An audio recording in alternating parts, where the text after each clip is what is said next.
Hi, I'm Herb Stevenson. Hi, I'm Sadeo Ramharak. Welcome to the third edition or session of Natural Passages, revealing the unmarked doors of life. Thank you for joining us today. We are going to be exploring a lot of different things. Today, we are going to talk about the power is in the present moment. Okay. What does that mean? Well, from a spiritual, philosophical, and actually basic point of view, there is nothing that's real except what's in the present moment. So we're taught not to think that way. Our brain functions on the past and the future. And so when you make phrases like the point of power is in the present moment, that means that if I am fully present, embodied in my moment, not in my fear, not worried about what I need to say, not worried about performance, I'm just simply present to myself, then my point of power of being who I am or making a decision based on who I am can occur. So, for example, most people live in the fear of the past. They've been taught all these things that are possible to happen, and their brain's running around 90%, 90 mile an hour. And the impact of that is that they're never in the present moment, or their life is so unhappy, they spend all of their time thinking about the future. But to actually embrace life requires us to stay fully present to this moment. So another way of looking at that, the presence of what is present is only in the present moment. Say that one more time. So the presence of what is present is only in this moment. And when you begin to realize that, I can give you examples. So, for example, have you walked to work or any place multiple times, and one day you're walking a little slower, you're really not listening to the recordings of your mind, and you're actually stop and you notice something. It might be a flower, or it might be something that's always been there and you have not seen it, and you're surprised. But not only are you surprised, you're appreciative. It's always been there. So the presence of what is present is always there. The question, are you present enough to see it and experience it?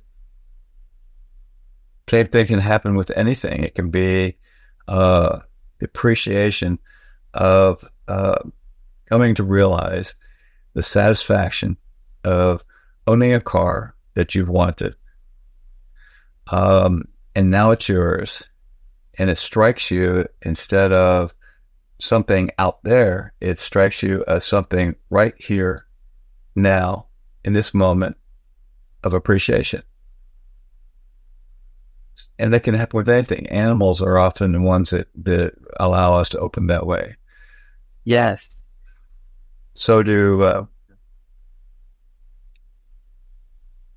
Blacko, the owl in New York, just died yesterday. I'm going to look this up. Most people got enamored with this owl flying around New York City, and they became present to paying attention to birds and to wildlife, something that they would never have done otherwise. But the story struck them, got them aware, and they started beginning to actually pay attention. And suddenly the presence of an owl in this present moment shifted their awareness from just staring at concrete buildings. When we have an intimate moment with somebody, a moment of just sincere appreciation, and we look across the table and see them, such as the exercise I tell people to do, that you should look the other person in the eye softly, and oftentimes they'll smile. Sometimes they might get nervous and say, "What are you looking at?" And if you say, "I'm looking at you," and I need to do that more often, eventually they soften, and we have these tiny little moments of intimacy that start rebuilding a relationship.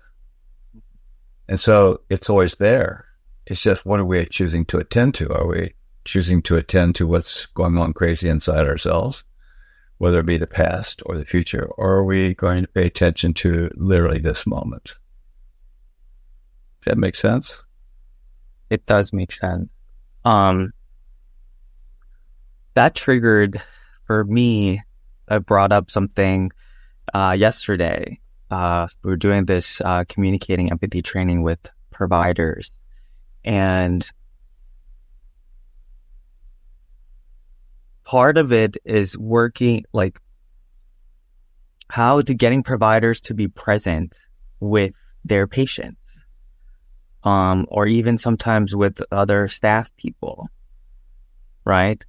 They are under pressure. Some of them said they feel like when they come to work, they're under this pressure of, I got to see 12 patients, or I have to see 20 patients a day, or whatever the new, whoever it is that said that in order for the organization to be open, we need this many patients a day. So that increased. And so doctors, they feel that, or they feel, hey, I only have 20 minutes because of insurance or whatever it is. How? So, And then they, I'll interrupt you a little bit. yeah. Okay. So what they're paying attention to is what's in their mind, which is a time constraint that says, I don't have enough time to do my job.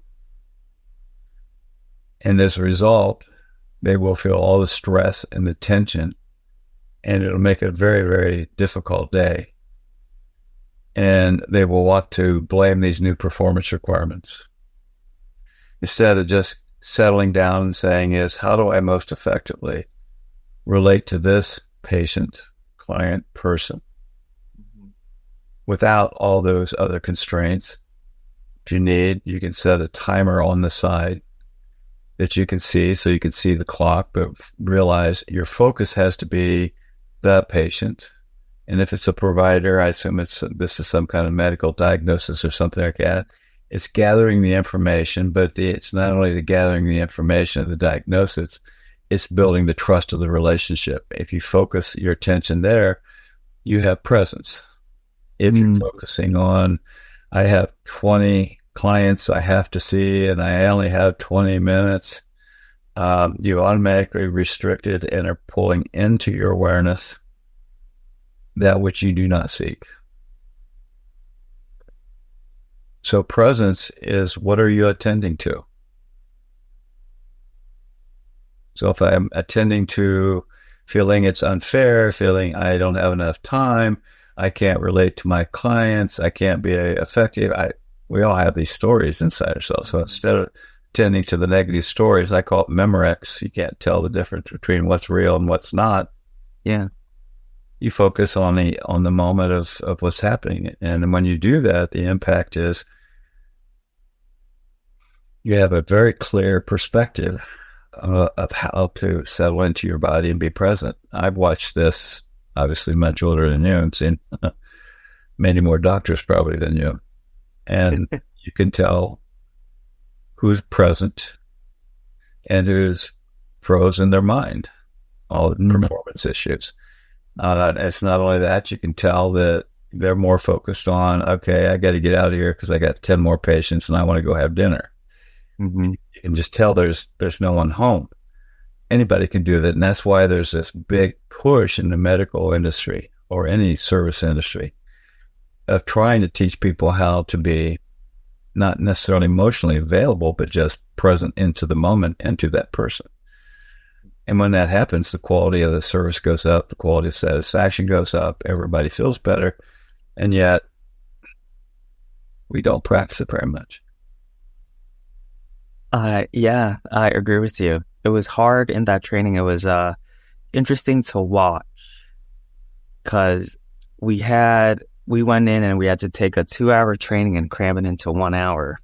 And then everyone had all this fear, the information that I was getting. They were saying the providers are difficult. We don't have a lot of time. They always preface things with all of these notions. And my colleague that was with me, like he's new in this role. But for me, I kept telling him, relax. like, we got this. Like, I got this. We can facilitate this. We'll get everything done in like that hour. And don't worry, these are difficult people. That's, just like you said, it's a negative story. It's in the future, but I don't know these people until I go and meet them. And to me, I thought we had a very powerful, engaged group, with different levels of engagement and Sure. presence there. Sure. But meeting them, catching them each in their own unique moment in the training was where I was able to see, I don't even like to call it training, but was, I felt like you're right. When you're able to have that connection, when I was able to like be present with each one at different times, if I could catch them, then, and when I say catch them, we could talk about that. I'm calling that where we're both meeting eye to eye. I felt like that's where learning occurred, or that's where the message was be able to be received well. True. And it's not, and received is a good way to say it, because we can hear and not listen. Mm-hmm. Yes. And we can listen and not receive. Yes. Because we have to bring it into who we are in this moment. So if we're fully present, then our capacity to actually receive something and integrate it into what we're trying to do. In other words, actually learn something. Mm-hmm. So it's much more difficult in many respects, because life is very demanding. We put all these performance standards on everybody, clear back to when we're in school, primary school. And the impact of it is it creates us into a constant state of stress and tension. And, a lot of people would argue, says, well, if you don't have performance standards, people won't perform. Well, there's a lot of schools out there, Montessori and some others, that don't approach it that way, and they have high-performing people because they follow the interest and the engagement and relationship Mm-hmm. to create good results, better people. So it's not necessarily true to sit down and say is you have to have these. It's just simpler and easier. It has been until recently, and now that you got all these political factions trying to take over the schools. Mm-hmm. So You said something about, I'm curious to talk a little bit more about this. Presence and stress. Presence and body. For me, I feel there's a difference. When I'm present with people, I feel like joy happens very easily. I don't know if I've linked, is that a natural just occurrence or is this like an association or feeling or a place that I just keep going back to? that's probably all of those things, because, our brain collects everything. Every experience we have is recorded someplace. But then it creates it into a meaning-making algorithm, so to speak. So that's how we learn to orient life. But presence, if you're fully present, you're going to feel sensations in your body. A good portion of people who are not present, I like to refer to them as it's a head dragging a body behind it, because the mind's in control of everything and there are no sensations. And that's why people have heart attacks. They're not paying attention to the stress in their body. If they really pay attention to their body, they would know they're carrying this massive amount of what we call stress, which is contracted muscles in a state of readiness for survival. And so it's psychological. Our fear is psychological. And, I'll be embarrassed. I won't perform. And so we shut our body down. So we're numb. Nowadays there's been a transition. The younger generations are doing more exercise. They're incorporating more of the martial arts and spiritual practices, tantric yoga, a variety of yogas. There's just one after another, which is saying is I want to fully experience life inside my body. Mm-hmm. I don't want to experience it alien to myself. I want to experience my emotions. You know, all emotions are important. Mm-hmm. The question is, are we doing it consciously and with presence? And that's oftentimes, for example, that a person who's a rager, yeah, generally speaking, has very little body awareness until they're triggered. And even then, the only thing that they experience is the burning needles exploding through their body, which then comes out as, hateful rage towards somebody else. I mean, you can sit back and say is, well, they can't help themselves. And personally, I think that's bullshit. Uh, they've learned to do it and not be responsible for it. And if they wake up one day, which typically happens, one individual I worked with grew up in a family of, like, he's fifth generation rager, and he kept making excuses. And I told him, I says, one day you're going to find out something will happen. It'll pierce you to the core and you'll never do it again. And it ended up being his first granddaughter. He had this very, very strong love and affection. He got upset about something and unleashed his rage on her. And she started crying and asked him why he was so mean to her. And it woke him up. And he saw her pain, and he remembered the pain he had when his father had done it to him. He's never done it since. He got present in that moment with that child. And did it change their relationship? Yes, it did change their relationship. But they've grown beyond it so that they still are very close. So presence makes all the difference. And presence is also saying, I'm responsible for all of who I am and how I behave. Did that, Mm-hmm. sorry, did that also change the relationship that he had with like other people? Yes, completely. So his whole life kind of like turned around because Reactivity to those things stopped. He would still feel it, but he knew he had a choice and he would stop it. And he's at a point now that he doesn't do it at all. And so he broke, if you look at it from, family systems theory, but prior to that was Native American theory, is things like that can last 7 generations. And so he broke the generational path, which is that energy that was passed from generation to generation is now broke. Mm-hmm. And because he modeled something totally different with his family and has continued with each of his grandkids, he has a completely different relationship. He's different, therefore everything else is different. I love this because it made me think about the taking responsibility for one's actions, but it took time, it took a moment, it took being present with the granddaughter to be able to experience that. Did other people potentially in his life, other relationships, do they have to know presence and try to meet him where he's at? Because how come it didn't work with others, but it worked with the granddaughter? Granddaughter was perfectly present in the moment, and presence is contagious.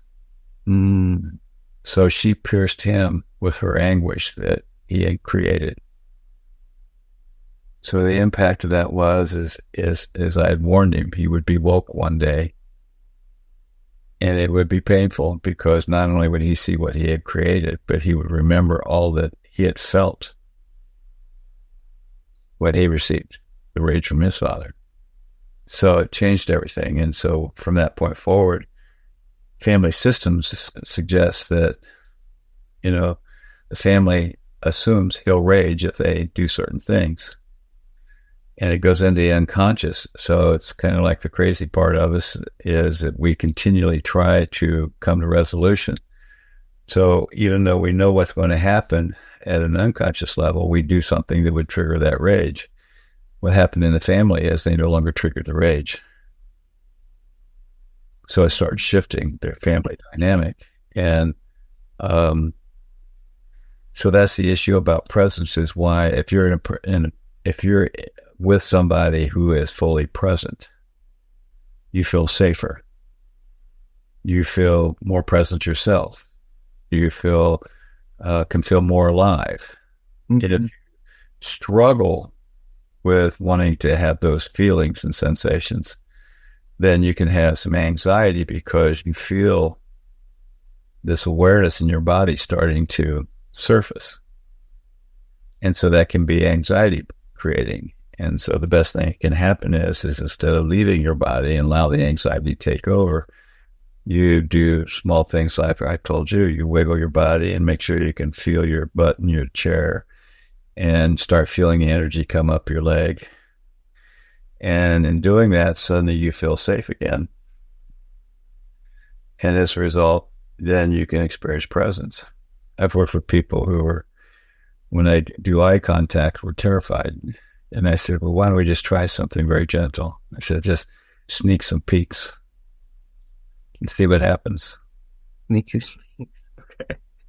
And so she did.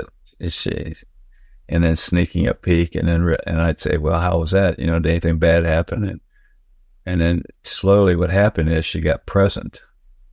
So part of her, which probably went back to childhood, was coming out and preventing her from making eye contact. But by doing sneaking peeks and turning it into a little bit of a game, she got more and more confident and suddenly realized she could be fully present right now. Mm-hmm. Whatever happened to her that prevented her from making eye contact started to dissolve.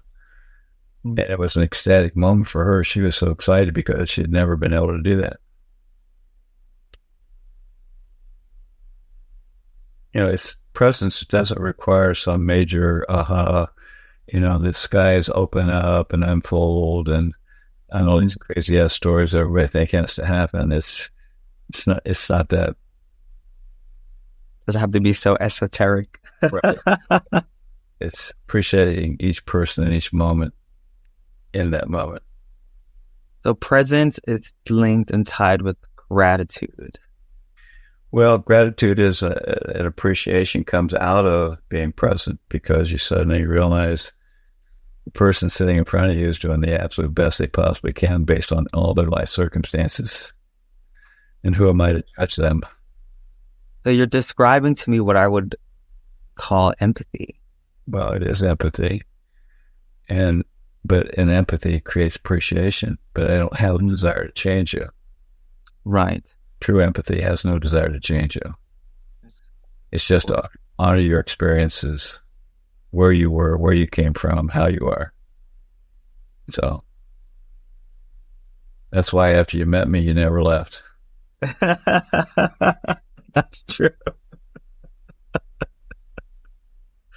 That's true. Literally.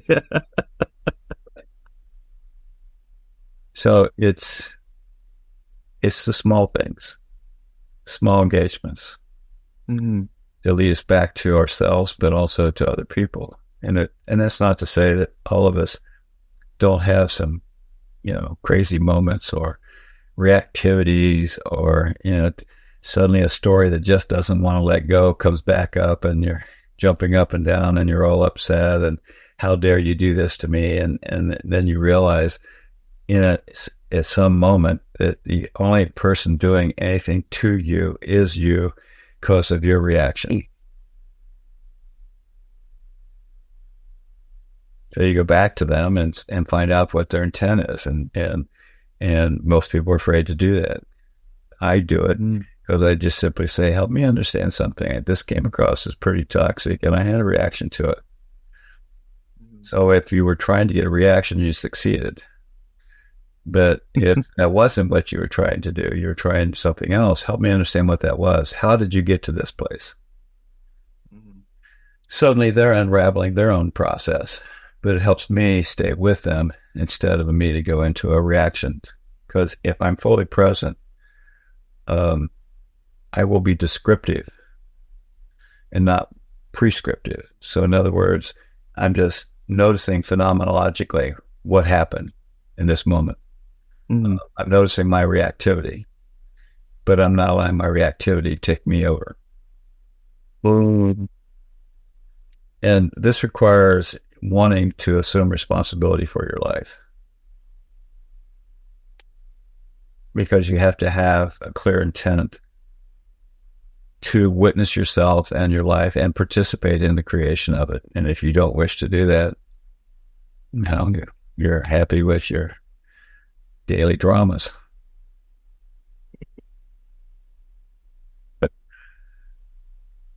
So that I'm glad that you brought that up. So it seems like there has to be,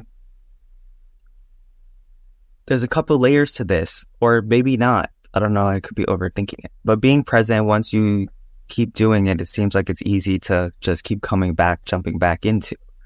But for maybe some people that have never done it before, or for example, I live in New York City now. I find it challenging for me, and like sometimes in this environment and culture, to be present with myself and to even be present with others. As I'm not an expert in this, but Slow down when you're walking down the street after you parked your car, or however you've gotten there. Yeah. And start noticing people. And if you want to drive people crazy, Yeah. smile at them and say hello. Absolutely. When I first moved here, I did notice that people don't look up, or will see you and they'll look away quickly. But there are moments where I have walked around and I felt presence, and I walked around and I just had a smile stuck on my face, and I just was going really just slowly taking in like the environment, and noticing what was around me. And the world does smile back. Maybe not everybody, Sure, but you do get random, wonderful, unknown moments of connecting with other people in that smile, or in that appreciation of just being alive together in this moment on the sidewalk. if there were more of that, we probably wouldn't have necessarily a lot of the craziness we have right now. Do you think that this keeps coming back to me as something that's important, which is, you said you have to want to take responsibility for like all of who you are. I feel like there's a lot of people who are not there. True. Probably a majority of people. Until something happens that you decide that you are the creator, or if you prefer, interpreter of your life. You're the creator because you've assembled all of these experiences and made meaning of them. So how you view and interpret the world is totally self-created. Because you took in data, assimilated it, and spit it back as an interpretation. And that's how you guide your life on a day-to-day basis. But we like to say is all the stuff happened to me has led to me having these survival responses. And they've worked, so we become attached to them. But phrase I often use, if you want to change the world, then change yourself first. And that includes your perceptions of what just happened. Instead of immediately going into a judgment, you go into, oh, I'm curious. Yeah, and it can even be, I have people throw stuff back at me and have a big reaction. I say, wow, that was a big reaction. And they're shocked because I pointed out, I described it. I didn't judge it. So I didn't say tit for tat, you do this, I'm going to do that. What I said instead is, oh, that was interesting. Or if you want a perception or a metaphor, boy, if somebody has a big emotional reaction, energetically turn sideways and let it fly past you. and then turn and look back at them and saying, what was that about? We all experienced it where we've had a big reaction and somebody says in a very precise, intimate moment, maybe an indelible moment, says, wow, did you have a bad day? Didn't take on anything that you said or the emotions that you threw out. Mm-hmm. Just looked at you and described what happened. And when that begins to happen, you start changing everything. Your capacity to be more content with your own life because you're not interpreting it with massive judgments and self-righteousness. I mean, that's what's happening right now politically in our country. You have this division on the MAGA side. The Christian nationalists have decided that God has granted them the right to judge, so they don't abide by the Christian laws because they've now fallen into the trap of self-righteousness. And self-righteousness is judgment, and thou shalt not judge is one of the 10 commandments. And so it's interesting watching that. And when people are caught in their place, they're not going to necessarily stop because they're very attached. Their identity is very attached to that belief. But more importantly, if I'm righteous, then you have something that if you aren't agreeing with me, then there must be something wrong with you.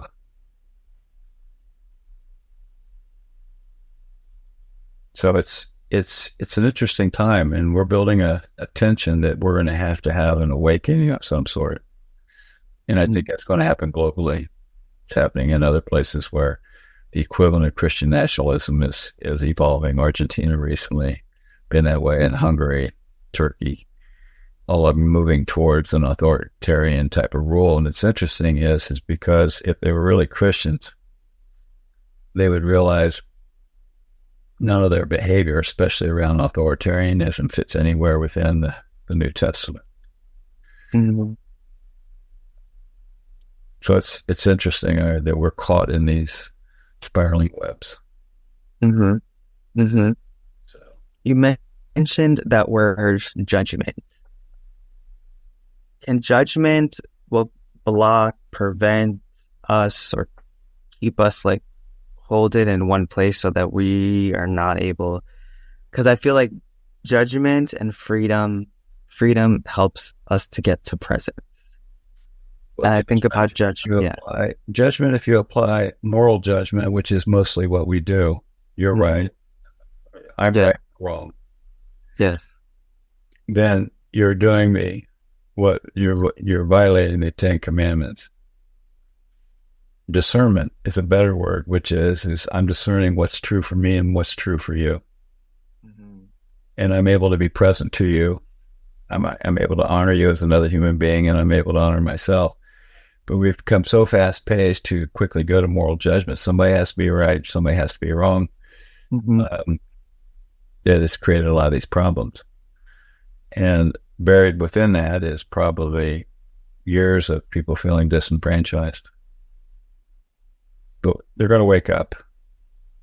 Yeah, I think people are, right? This new age spirituality, it has all of these elements.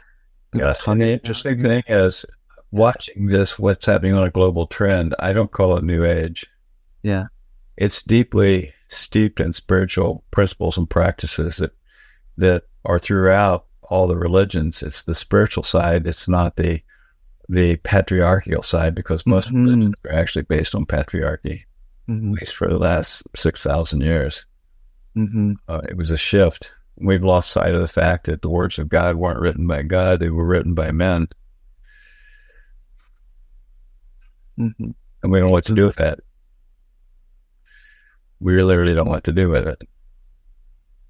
So we assume, these are the words of God, and if you make an assumption it wasn't the word of God, that there was somebody who had a political interest or other interest in some of these stories,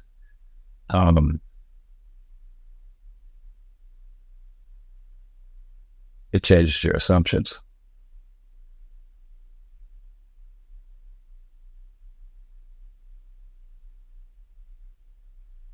in the present moment, there are no assumptions when you are living in presence with someone. True. You have a clear mind. You're very present. You're attentive to them. You're clear. How do you turn off the mental chatter and the stories or the narrative or those judgments that do come? Practice. Mostly, this goes back to as far back as probably spiritual practices that have evolved. It's meditation or true prayer. They're both the same. If you pray from your heart on a daily basis, that will help your mind get clear, quiet. Oftentimes praying for what the Lord's Prayer is basically asking on a daily basis to support me to be a good human being. I don't think most people understand that. I wanted to unpack that.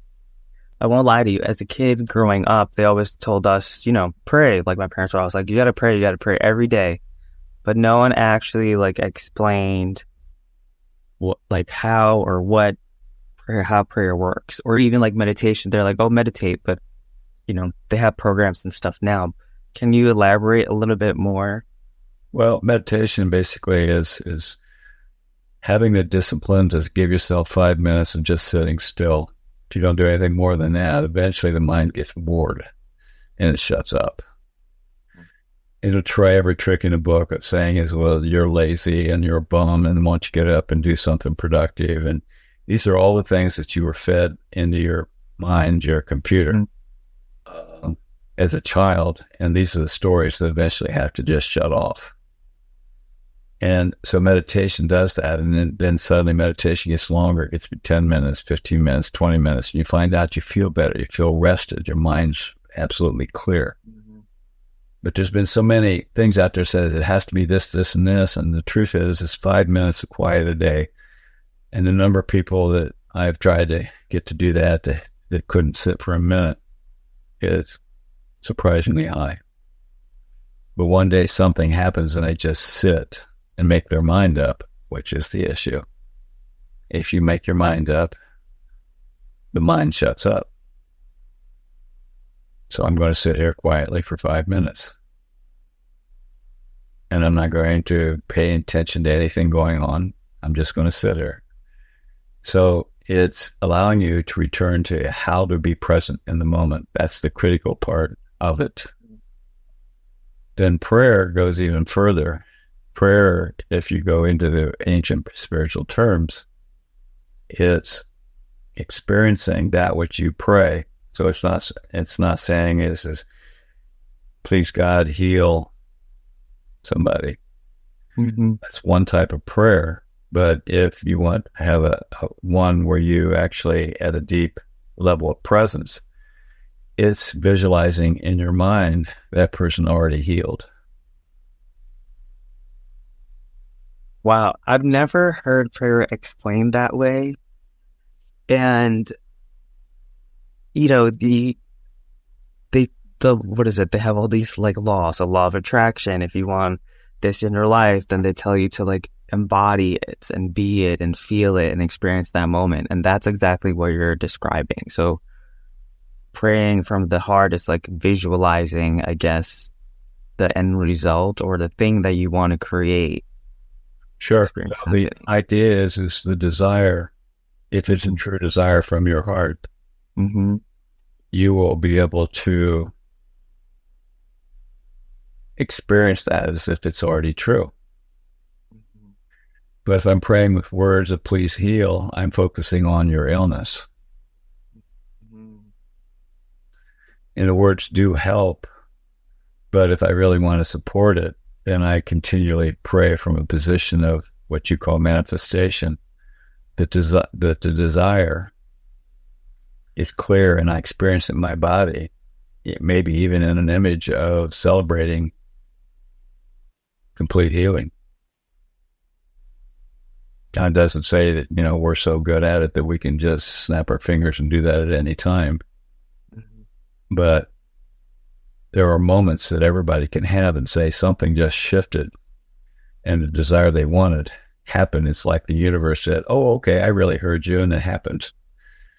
Mm. So we make everything very difficult. Is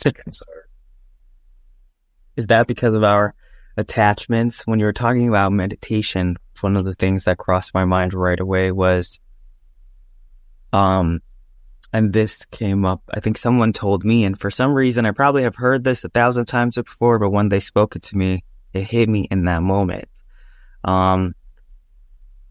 You are not your thoughts. And understanding a little separation of, I would call it like the mind, because it's running all these thoughts. Until you realize you're not your thoughts. You are your thoughts. You are your thoughts. Until the first book that I wrote called Thoughts says that. You are your thoughts until you realize you're not. And when you start changing your thoughts, you change your reality. So the books of manifestation that are out there, there's numerous ones. The one that became most famous was The Secrets. What's irritating to me is, well, just change your thoughts and visualize. And it's not that simple. It takes discipline, practice until you have a breakthrough where the mind shuts down. It's kind of like an hourglass. The mind shuts down and your awareness goes through the hourglass, the thin place, into your heart, which is the source of all manifestation. But you have to get the mind to want to shut off. And one of the things the mind has to realize, oh, I'm not you. I'm not all these thoughts. I'm something more than that. What is it? It's our own presence. Our soul, whichever you wish to call it. You know, we're here to have a variety of human experiences, and it's kind of like this is the ultimate experiment of our own self-creation.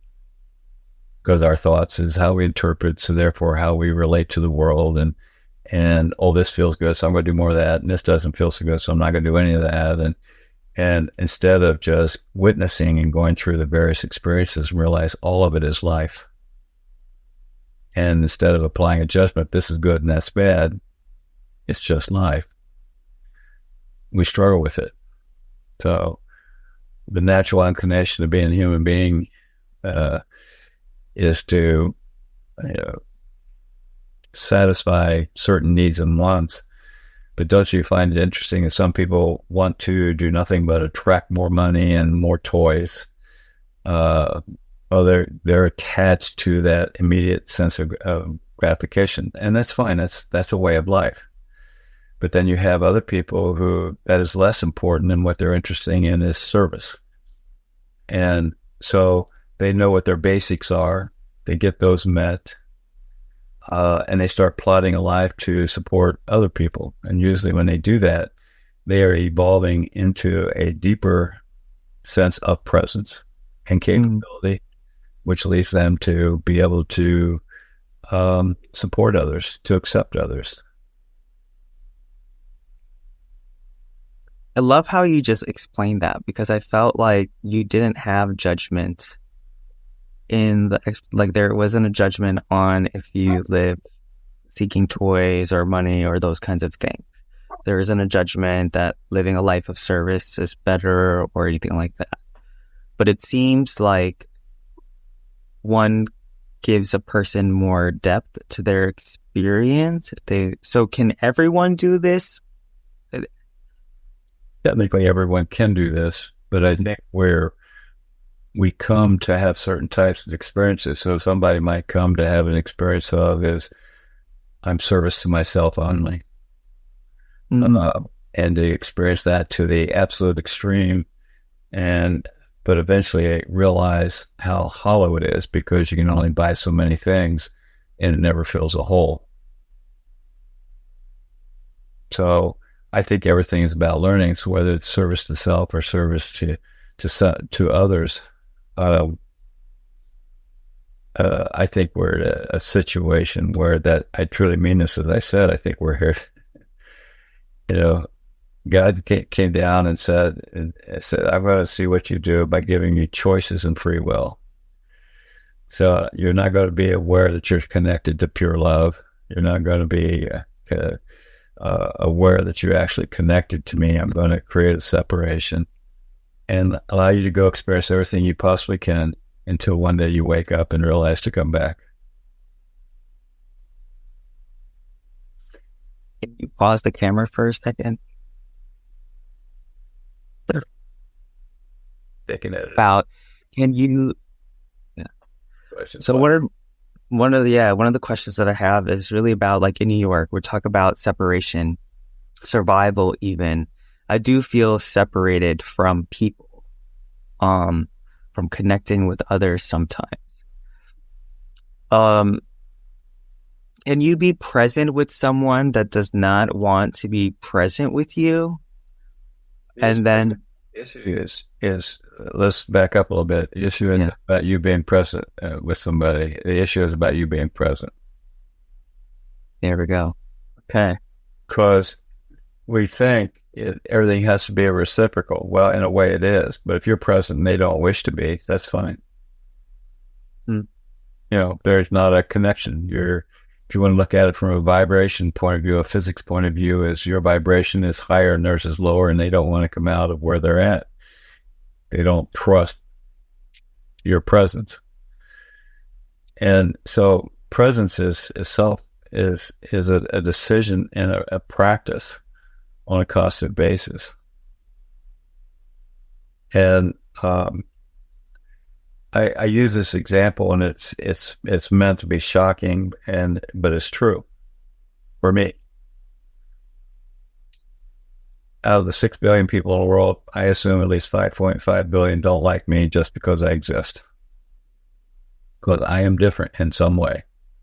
They may not like my name, my hair color. They may not like how I dress. They don't like where I'm from. So I don't think I was put on the planet to please everybody. Which is why when you say I'm present and somebody's not present to me, okay. But if you attach an interpretation as, well, you rejected my presence, you're missing the point. It's about how do you relate to the rest of the world? And some people are going to engage and meet you right where you are, and they're going to feel wonderful. And I'm going to tease you. You like to feel wonderful all the time, and that's why it's disappointing. Is that an attachment to that feeling of feeling wonderful all the time? And the more present you are, extraneous to the rest of everything else, the more sense of contentment you have inside yourself, because you're not judging them. You're not expecting something from them. You're just being with them. And everybody is not going to be totally present every day. You can't do that. You have to work. You have to make a living. So I can be present to what I'm doing, and I'm paying attention to that. And if somebody comes in and interrupts me, I stop and say, can you give me a second? Because I need to finish this so I can give you undivided attention. I do that. Then I turn and I shift myself to give them undivided attention. And that calms them down in that moment. And if you practice that, people will get used to it. If you allow them to constantly interrupt you, it's always going to feel like you perpetuate this nervous energy between the two of you. And so you can negotiate. So when you come in, give me a moment to adjust. I mean, it's no different than if I come over and interrupted you and it doesn't feel good. Oh, yeah, that's true. It doesn't feel good. Okay, so we make a deal. You're going to interrupt me. Give me a moment, finish what I'm doing, and then I'll be present. Small things. All the small things. What are you attending to? Because if you interrupt me, I'm still attending to what's on my computer screen, and I'm trying to get rid of you. Unless I get present saying, I need to finish this. Or if I make a decision that, okay, I'm at a break point, this is clearly distressful, and I shift my attention to that person in that moment. But I don't carry over the reactivity to being interrupted.